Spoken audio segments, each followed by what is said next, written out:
We're in Queenstown today, and we've found Stuart Smith. No rest for the wicked. It's a public holiday weekend, but he's out here in Queenstown despite being the Kaikoura MP. Stuart, you spoke to the protest earlier and said that the National Party will repeal Three Waters. What are you hearing from your local community? I haven't heard of anyone really supporting it at all. People are quite angry about it actually, and that's worrying. It's good to oppose things, but it's a bit sad when people get angry, and they are angry because they feel powerless, and they feel powerless because the government are not talking to them. They're trying to ram it through. Councils are angry too. Councillors are angry, and quite rightly. I think that this is an outrageous power grab, really, and an asset grab as well. So you said that, earlier that you've got a number of different councils affected different ways. So will your constituency in Kaikoura, will that be mostly run out of Wellington, or how does this work?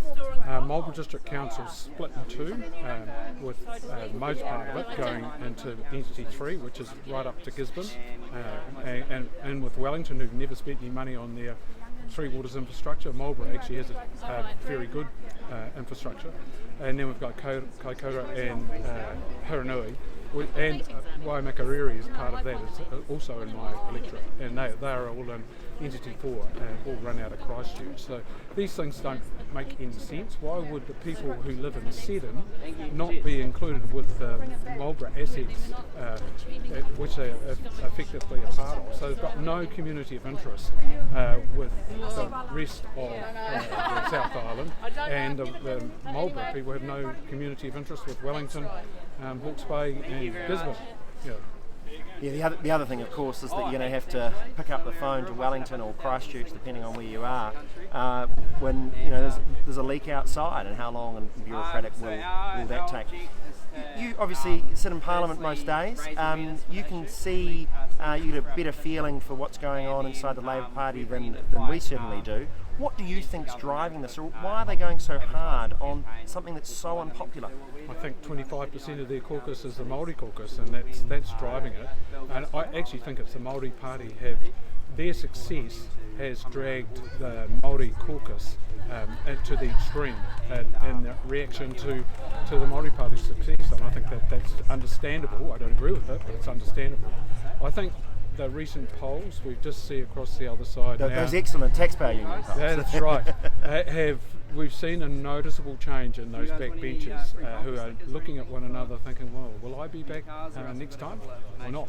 And I suspect they're really starting to feel the pressure coming from the public, and I think that's great. People just need to do what these good people have done today, come out and have their say. Yeah, so I mean, from the taxpayers union perspective, obviously our main concern is around the economic efficiency and the costs that Three Waters will impose, and also the democratic accountability and transparency.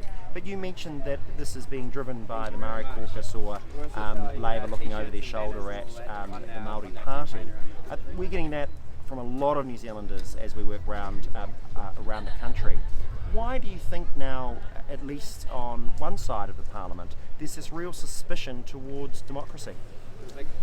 Well, I think that they've got absolute power almost at the moment, and that corrupts in some way.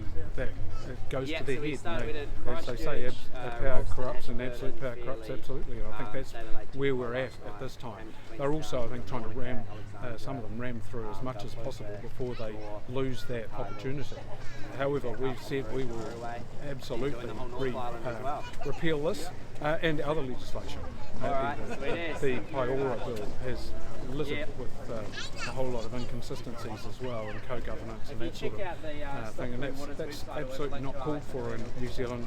It's one person, one vote, and if it's not, we should all be in the streets and demanding it.